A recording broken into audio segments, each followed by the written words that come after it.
first of all, the order is not affecting green card holders moving forward. Okay, that's number one.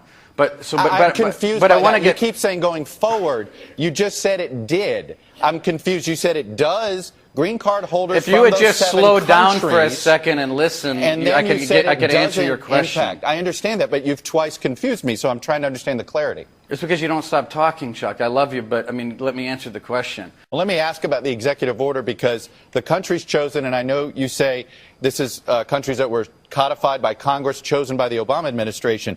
But here's what I'm confused about. When you look at those folks that have committed terrorist acts in this country, killed Americans, Pakistan, Saudi Arabia, and Egypt, you've had more terrorists come from those three countries than any of the seven that you have. In fact, in the case of Saudi Arabia, more have come from Saudi Arabia to kill Americans than the seven countries combined. Why was Saudi Arabia, Afghanistan, and Pakistan and Egypt not included on this list if you are so concerned about this issue?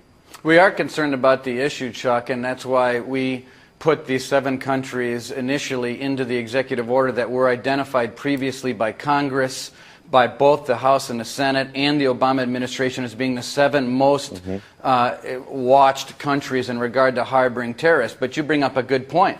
Perhaps other countries needed to be added to an executive order going forward. But in order to do this in a way that was expeditious, in a way that would pass muster quickly, we used the 7 countries that have already been codified and identified by both the Obama administration and the Congress. But you bring up a good point, and perhaps other countries need to be added. But this is all done for the protection of Americans. And waiting another 3 days and waiting another 3 weeks is something that we don't want to get wrong. President Trump is not willing to get this wrong, which is why he wants to move forward quickly and protect Americans. And just to clear things up, the Trump organization has business ties in a couple of the countries that were not included, including Saudi Arabia.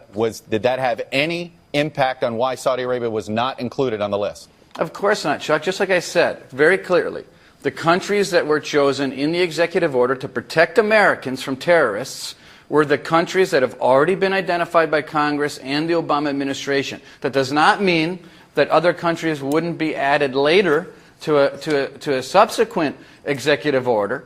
But again, what we're talking about, out of 325,000 people trying to find a proverbial needle in a haystack, was accomplished yesterday with a little over 100 people detained for further questioning from these countries.